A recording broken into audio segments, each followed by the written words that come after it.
नमस्कार दोस्तों, मैं विक्रांत चौधरी एसके बुक्स के यूट्यूब चैनल पर आपका स्वागत करता हूं। दोस्तों, हर बुधवार की तरह करंट अफेयर्स के 35 क्वेश्चंस के साथ आपके सामने फिर हाजिर हुए हैं। देखते हैं किस प्रकार से करंट अफेयर्स के क्वेश्चन है वो। खेल से दोस्तों हमने 9 क्वेश्चन लिए हैं। प्रमुख व्यक्ति और नियुक्ति से 2 क्वेश्चन हैं, स्थान से 7 क्वेश्चन हैं, पुरस्कार से 2 क्वेश्चन हैं, अर्थशास्त्र से 1 क्वेश्चन लिया गया है, रक्षा से भी 1 क्वेश्चन है, विज्ञान और प्रौद्योगिकी से हमने 3 क्वेश्चन लिए हैं, योजना से 4 क्वेश्चन हैं और विविध से 6 क्वेश्चन है। कुल मिलाकर 35 क्वेश्चन होते हैं। शुरुआत करेंगे हम खेल के साथ। पहला क्वेश्चन देखते हैं खेल का। हाल ही में केंद्रीय खेल मंत्री अनुराग सिंह ठाकुर जी ने 45वें शतरंज ओलंपियाड की मशाल किस देश को सौंपी है? ऑप्शन है, ए है हंगरी, बी है उज्बेकिस्तान, सी है इसमें ब्रिटेन और डी है इसमें जॉर्जिया। तो क्या होगा right answer? Option A Hungary. अपने खेल मंत्री हैं अनुराग सिंह ठाकुर जी। इन्होंने अभी जो 45वें शतरंज ओलंपियाड जो होंगे हंगरी में, उसकी जो मशाल है वो किसको सौंपी है? हंगरी को सौंपी है। दोस्तों, कुछ क्वेश्चन के नीचे स्टैटिक जीके होती है और कुछ के नीचे उन्हीं क्वेश्चन से रिलेटेड उनका एक्सप्लेनेशन होता है। इनको भी आपको अच्छे से देखना है। देखते हैं 45वें शतरंज ओलंपियाड की आधिकारिक मेजबानी बुडापेस्ट हंगरी कर रहा है। ठीक है। 44वें की बात की जाए तो 44वें शतरंज ओलंपियाड की मेजबानी भारत ने की थी और ये चेन्नई में हुआ था। ठीक है। नेक्स्ट देखेंगे। हाल ही में सौराष्ट्र क्रिकेट एसोसिएशन स्टेडियम का नाम बदलकर किसके नाम पर रखा गया है? ऑप्शन है, ए है कपिल देव, बी है निरंजन शाह, सी है जय शाह और डी है राहुल द्रविड़। तो सौराष्ट्र क्रिकेट एसोसिएशन स्टेडियम का नाम बदलकर अब निरंजन शाह स्टेडियम कर दिया गया है। निरंजन शाह की बात करें तो ये भारत के पूर्व बीसीसीआई सचिव रह चुके हैं और साथ ही लगभग 40 साल से सौराष्ट्र क्रिकेट एसोसिएशन के भी सचिव के पद पर ये रहे हैं। इनके अलावा दोस्तों अलग स्टेडियम की बात की जाए तो जो पुराने नाम थे उनको नया नाम क्या किया गया है? जो फिरोज शाह कोटला स्टेडियम था दिल्ली में, उसका नाम बदलकर अरुण जेटली स्टेडियम कर दिया गया था। इकाना स्टेडियम जो कि लखनऊ में है, उसका नाम अटल बिहारी वाजपेयी स्टेडियम कर दिया गया। और जो मोटेरा स्टेडियम गुजरात का था, उसका नाम नरेंद्र मोदी स्टेडियम कर दिया गया है। तो इनको भी आपको अच्छे से देखना है। ये निरंजन शाह जी हैं, इसको आप देख लीजिए। नेक्स्ट देखेंगे।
हाल ही में शिक्षा मंत्रालय ने देश में फुटबॉल खेल को बढ़ावा देने के लिए किसके साथ समझौता किया है? ऑप्शन देखेंगे। ए है रिलायंस फाउंडेशन, बी है अखिल भारतीय फुटबॉल महासंघ, सी है फीफा और डी है इनमें से कोई नहीं। तो किसके साथ किया है शिक्षा मंत्रालय ने? अभी फीफा के साथ शिक्षा मंत्रालय ने देश में फुटबॉल खेल को बढ़ावा देने के लिए एक समझौता पर हस्ताक्षर किया है। वो किसके साथ किया है? फीफा के साथ किया है। इसको आप ध्यान रखना है।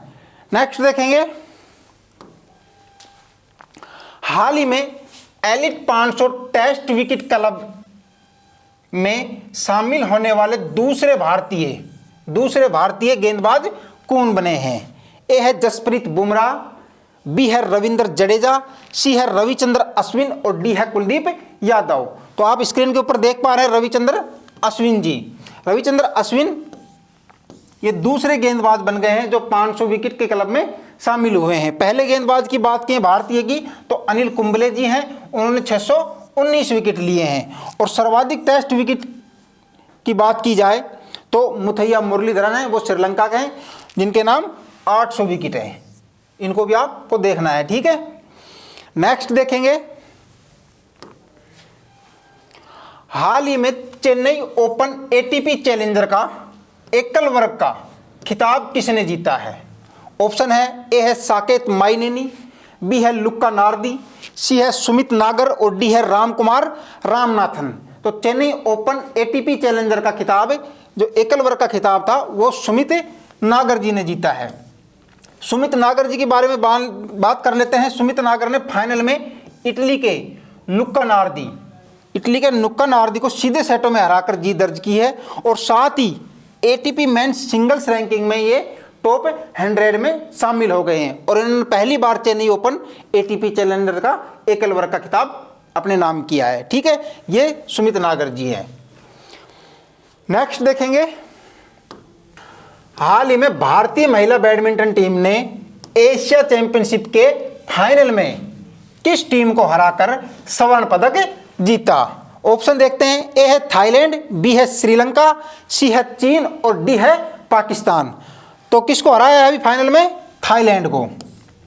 फाइनल में भारतीय महिला शटलर्स ने तीसरी जो सीड प्राप्त थाईलैंड टीम है उसको 3-2 से हरा करके पहली बार एशियाई टीम चैंपियनशिप के में पहला स्वर्ण पदक जीता है, ठीक है। तो राइट आंसर क्या होगा? थाईलैंड। नेक्स्ट देखेंगे, हाल ही में एशियन इंडोर एथलेटिक्स चैंपियनशिप 2024 में ज्योति यारा जी ने किस खेल में स्वर्ण पदक जीता? ऑप्शन देखते हैं, ए है ऊंची कूद, बी है लंबी कूद, सी है दौड़ और डी है चेस।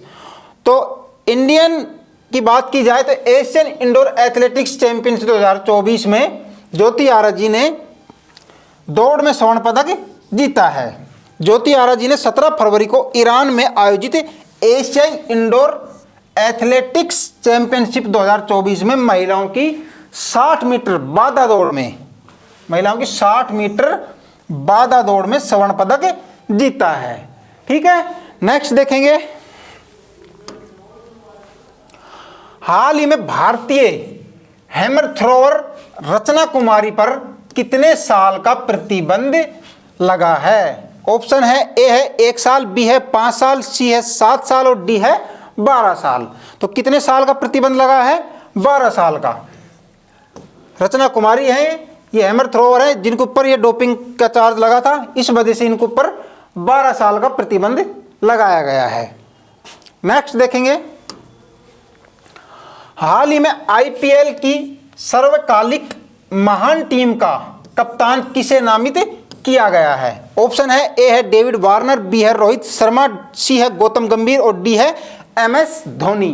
तो आप स्क्रीन के ऊपर देख पा रहे हैं, एमएस धोनी को आईपीएल की सर्वकालिक महान टीम का कप्तान बनाया गया है।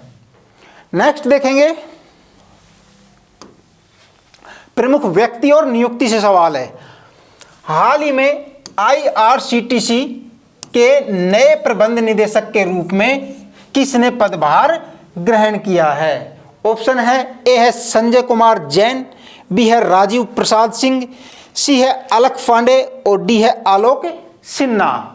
तो आईआरसीटी का भी जो नया प्रबंध निदेशक बना है वो संजय कुमार जैन जी बने हैं। ये संजय कुमार जैन जी हैं, ये एक सीए थे, चार्टर्ड अकाउंटेंट थे और ये मुंबई में जो रेलवे मंडल था उसमें भी ये काम कर चुके हैं। तो ध्यान रखना है, आईआरसीटी का नया प्रबंध निदेशक का पद किसने ग्रहण किया है? संजय कुमार जैन ने। नेक्स्ट देखेंगे, हाल ही में अलेक्जेंडर स्टब किस देश के नए राष्ट्रपति चुने गए हैं?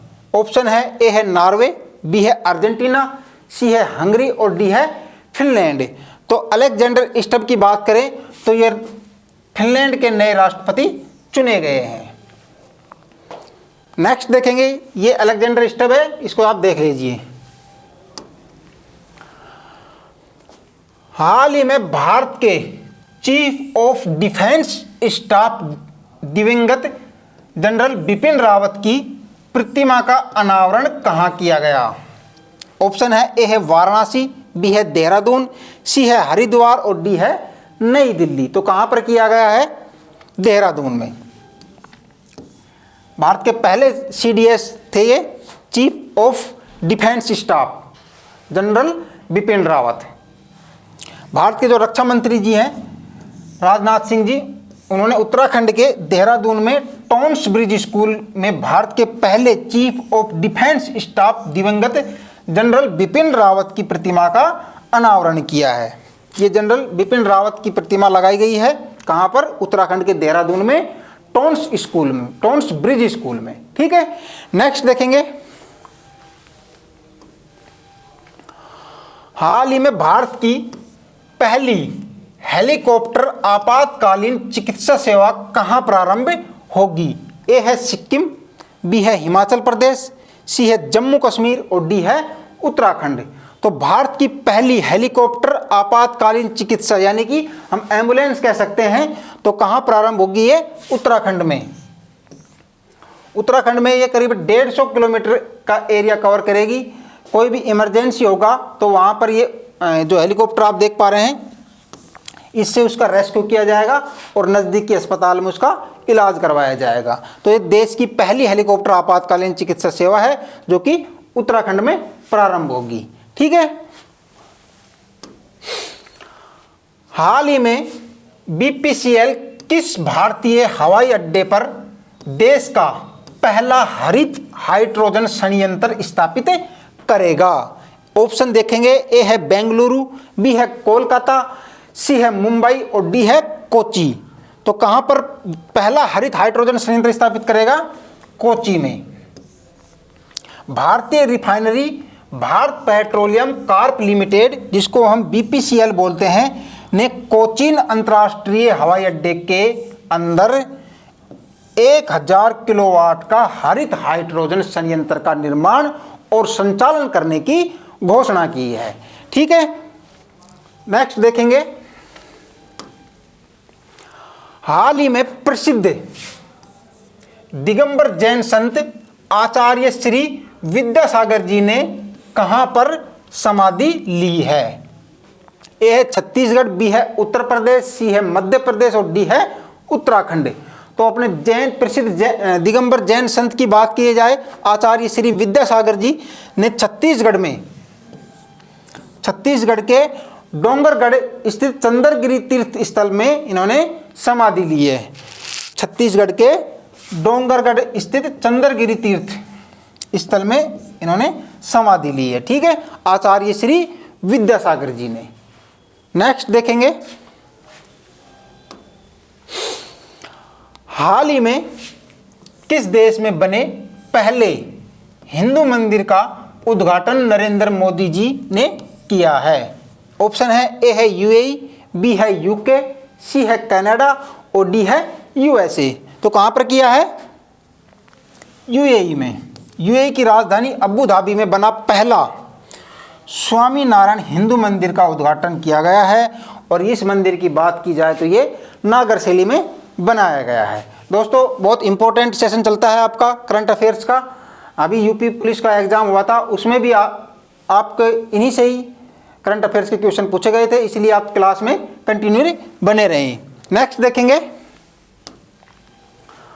हाल ही में किस राज्य में लौह अयस्क के विशाल भंडार पाए गए हैं? ऑप्शन है। ए है छत्तीसगढ़, बी है राजस्थान, सी है झारखंड और डी है महाराष्ट्र। तो अभी लौह अयस्क के विशाल भंडार जो पाए गए हैं वो राजस्थान में पाए गए हैं। राजस्थान में एक डिस्ट्रिक्ट पड़ता है करौली, वहाँ पर ये लौह अयस्क के विशाल भंडार पाए गए हैं, करौली डिस्ट्रिक्ट में। ठीक है, इसको आप ध्यान रखना है।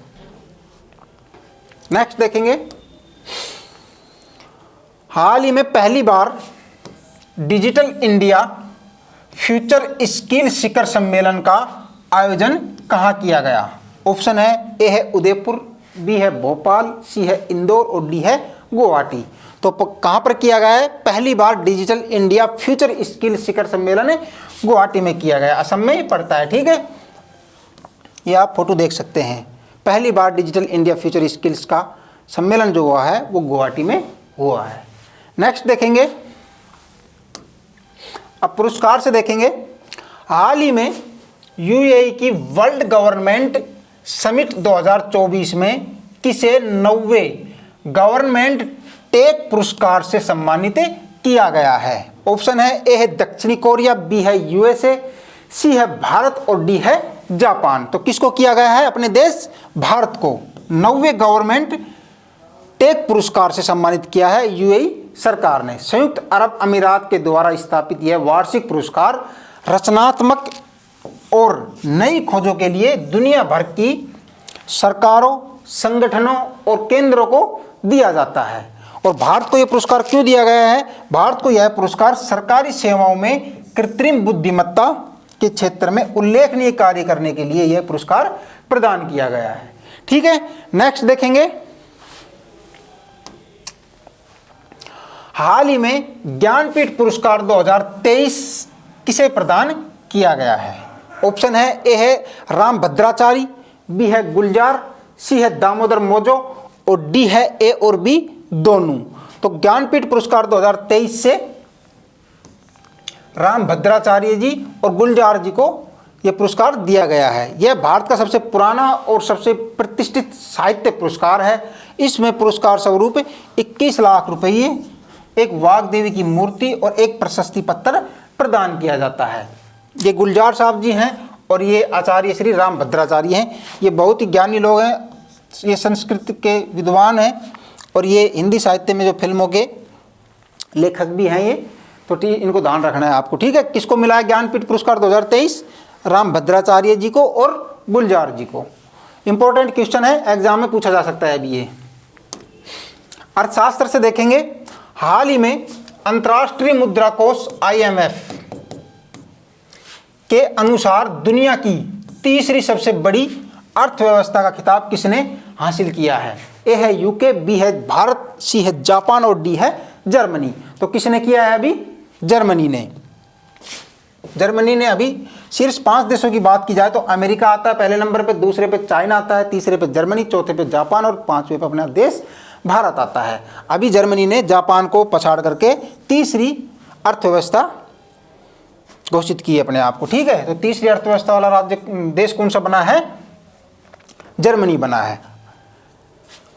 नेक्स्ट देखेंगे रक्षा से। अभी ये हाल ही में भारतीय नौसेना ने विशाखापत्तनम में किस सैन्य अभ्यास की शुरुआत की है? ए है गरुड़, बी है मित्र शक्ति, सी है मिलन 24 और डी है वायु शक्ति। तो भारतीय नौसेना ने विशाखापत्तनम में अभी मिलन 24 जो सैन्य अभ्यास है उसकी शुरुआत की है। ठीक है, इस सैन्य अभ्यास में 51 जो देश हैं उनकी नौसेनाएं शामिल हो रही है। और इस संस्करण की बात की जाए तो ये 12वें नंबर का संस्करण है। और इसकी थीम की बात की जाए तो CCC है,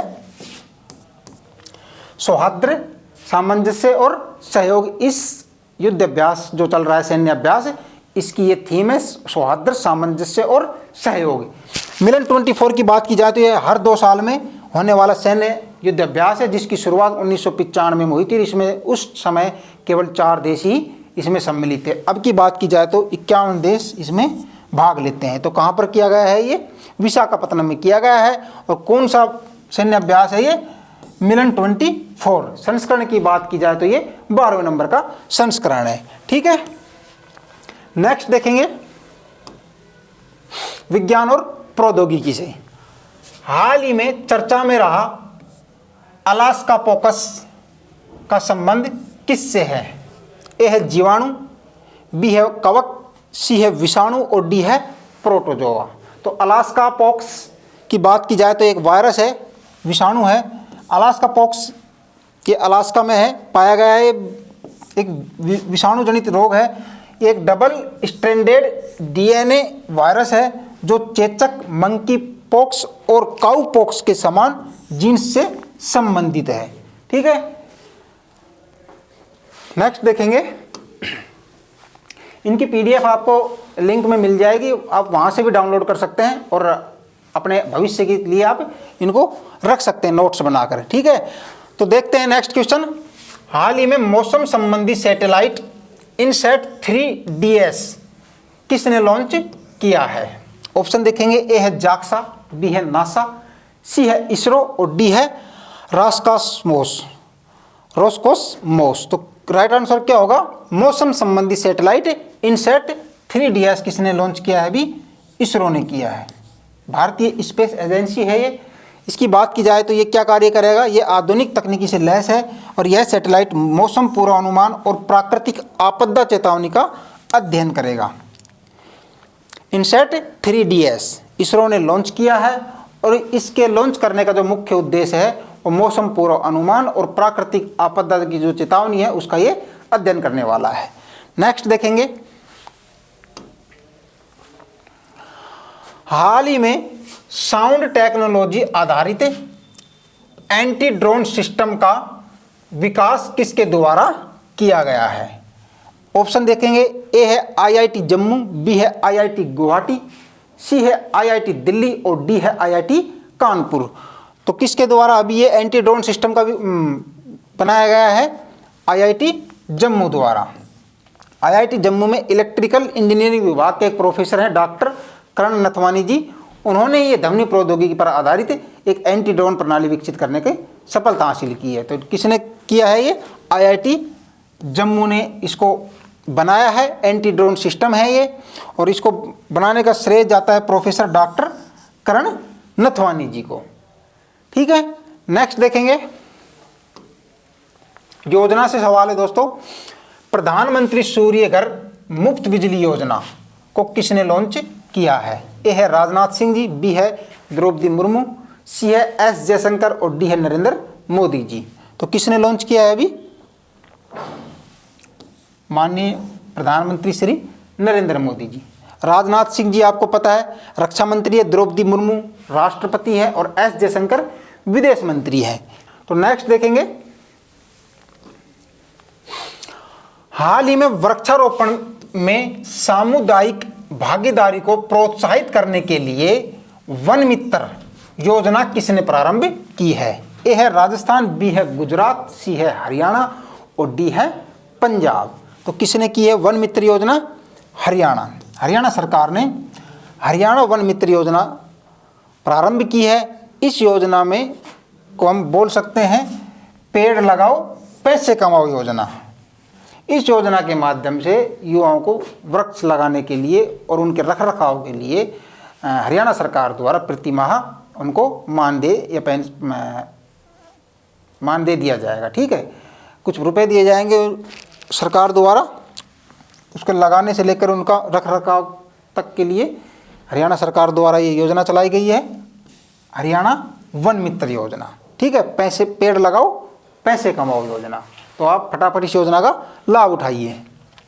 नेक्स्ट देखेंगे, हाल ही में सुप्रीम कोर्ट ने चुनावी बॉन्ड योजना को किस अनुच्छेद के तहत असंवैधानिक घोषित किया है? ऑप्शन देखते हैं, अनुच्छेद 14(1)(a), बी है अनुच्छेद 16(1)(a), सी है अनुच्छेद 19(1)(a और डी है अनुच्छेद 21(1)(a। तो अभी हाल ही में सुप्रीम कोर्ट ने जो चुनावी बॉन्ड योजना है उसको असंवैधानिक घोषित किया है। किस अनुच्छेद के तहत? अनुच्छेद 19(1)(a) के तहत। इसमें जो पार्टी होती थी उनको चुनावी फंड दिया जाता था और उसकी डिटेल गुप्त रखी जाती थी। तो इसको अभी सुप्रीम कोर्ट ने असंवैधानिक घोषित कर दिया गया अनुच्छेद 19(1)(a) के तहत। ठीक है, इंपॉर्टेंट क्वेश्चन है, ध्यान रखना इसको।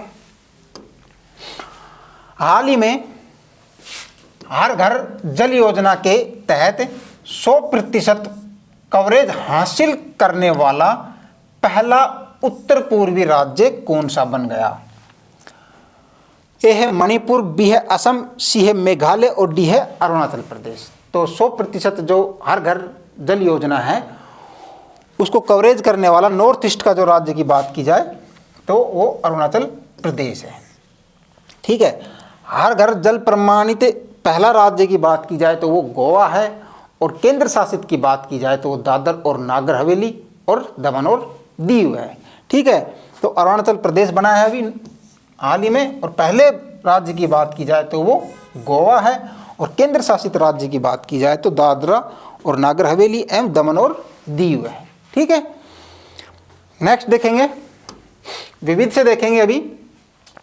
हाल ही में संयुक्त राष्ट्र सामाजिक विकास आयोग के 62वें सत्र की अध्यक्षता किसने की है? ए है ब्रिटेन, बी है भारत, सी है कतर और डी है पोलैंड। तो संयुक्त राष्ट्र सामाजिक विकास आयोग के 62वें सत्र की अध्यक्षता की बात की जाए तो भारत ने की है। संयुक्त राष्ट्र में भारत की जो स्थायी प्रतिनिधि हैं रुचिरा कंबोज, उन्होंने 5 से 15 फरवरी तक आयोजित सामाजिक विकास आयोग के 62वें सत्र की अध्यक्षता की है। रुचिरा कंबोज जो स्थायी भारतीय प्रतिनिधि है, ठीक है, यह रुचिरा कंबोज जी हैं जिन्होंने सामाजिक विकास आयोग के 62वें सत्र की अध्यक्षता की है भारत की तरफ से। ठीक है, नेक्स्ट देखेंगे। हाल ही में पीएम नरेंद्र मोदी ने यूपीआई रुपे कार्ड कहां लॉन्च किया है? ए है ऑस्ट्रेलिया, बी है यूएई, सी है जापान और डी है ब्राजील। तो कहां पर किया है? यूएई में, संयुक्त अरब अमीरात में माननीय प्रधानमंत्री श्री नरेंद्र मोदी जी ने यूपीआई जो रुपे कार्ड है उसको अभी लॉन्च किया है। ठीक है, नेक्स्ट देखेंगे। हाल ही में असम ने किसे आधिकारिक राज्य फल के रूप में नामित किया है? ऑप्शन है ए है स्ट्रॉबेरी, बी है जामुन, सी है अनानास और डी है काजी नींबू। तो किसको असम सरकार ने अभी राज्य फल घोषित किया है? काजी नींबू को। ये नींबू की एक किस्म है, उसको असम ने अभी राज्य फल घोषित किया है। दोस्तों ज़्यादा बात नहीं करते हुए सीधे आप क्वेश्चन करेंगे, और हर बुधवार को आप करंट की क्लास लीजिए, जो आपके एग्जाम में करंट के क्वेश्चन इसी से आएंगे। ठीक है, इसका आप ध्यान रखना, कोई करंट अफेयर्स का क्वेश्चन नहीं छोड़ा जाएगा। 35 क्वेश्चन होते हैं हर बुधवार को, आप क्लास कंटिन्यू रख सकते हैं उसको। ठीक है, नेक्स्ट देखेंगे। हाल ही में द इकोनॉमिस्ट इंटेलिजेंस यूनिट के लोकतंत्र सूचकांक 2023 में भारत को कौन सा स्थान मिला है? ऑप्शन देखेंगे, ए है 41वां, बी है 42वां, सी है 43वां और डी है 44वां। तो राइट आंसर क्या होगा? डेमोक्रेसी की बात की जाए तो भारत को 41वां स्थान मिला है। इसको जारी कौन करता है? इकोनॉमिस्ट इंटेलिजेंस यूनिट इसको जारी करता है, और लोकतंत्र सूचकांक में 2023 की बात करें तो भारत को 41वां स्थान मिला है। ठीक है, शीर्ष 3 देशों की बात करें तो इसमें नॉर्वे आता है पहले नंबर पे, दूसरे पे न्यूजीलैंड आता है, तीसरे पे आइसलैंड आता है। ठीक है, नेक्स्ट देखेंगे। हाल ही में अंतर्राष्ट्रीय कठपुतली महोत्सव का आयोजन कहाँ किया गया? ऑप्शन है ए है लद्दाख, बी है चंडीगढ़, सी है असम और डी है गुजरात। तो कहाँ पर किया गया अंतर्राष्ट्रीय कठपुतली महोत्सव का आयोजन? चंडीगढ़ में। चंडीगढ़ के टैगोर थिएटर में 7 से 21 फरवरी तक अंतर्राष्ट्रीय कठपुतली महोत्सव का 11वां संस्करण का आयोजन किया गया था। कब किया गया था? 17 से 21 फरवरी तक। ठीक है, अंतर्राष्ट्रीय कठपुतली महोत्सव का आयोजन कहाँ किया गया था? चंडीगढ़ में किया गया था, और ये 17 से 21 फरवरी तक चला था, और ये 11वें नंबर का संस्करण था। ठीक है, अंतिम सवाल देखेंगे दोस्तों आज का। हाल ही में क्वाड बिल किसने पारित किया है? ए है जापान, बी है ऑस्ट्रेलिया, सी है यूएसए और डी है भारत। तो क्वाड बिल अभी हाल ही में किसने जारी किया है? पारित किया है यूएसए ने। यह विधेयक विभिन्न क्षेत्रों में संयुक्त प्रयासों को बढ़ावा देने के लिए एक क्वाड इंट्रा संसदीय कार्य समूह की स्थापना अनिवार्य बनाता है। क्वाड में बात की जाए तो इसमें 4 देश आते हैं, भारत आता है, अमेरिका आता है, ऑस्ट्रेलिया और जापान। एक 4 देशों का ये समूह है, और इसके उद्देश्य की बात की जाए तो मुक्त, स्पष्ट और समृद्ध इंडो पैसिफिक क्षेत्र सुनिश्चित करना तथा उसका समर्थन करना इसका उद्देश्य है। ठीक है, तो क्वाड बिल में सदस्य देश पूछ सकते हैं कि भारत, अमेरिका, ऑस्ट्रेलिया और जापान है। एक ऑप्शन हटा दिया जाएगा कि भारत, अमेरिका, ऑस्ट्रेलिया या पाकिस्तान कर दिया जाएगा। इनमें से क्वाड बिल में कौन सा देश शामिल नहीं है, तो इसको भी आप याद रखना है। तो क्वाड बिल में भारत, अमेरिका, ऑस्ट्रेलिया और जापान देश आते हैं। ठीक है, धन्यवाद दोस्तों। कैसी लगी आपको आज की क्लास कमेंट करके बताएं। वीडियो को लाइक करें, चैनल को सब्सक्राइब करें। मिलेंगे अगले बुधवार को करंट अफेयर्स के 35 क्वेश्चंस के साथ फिर से। जय हिंद।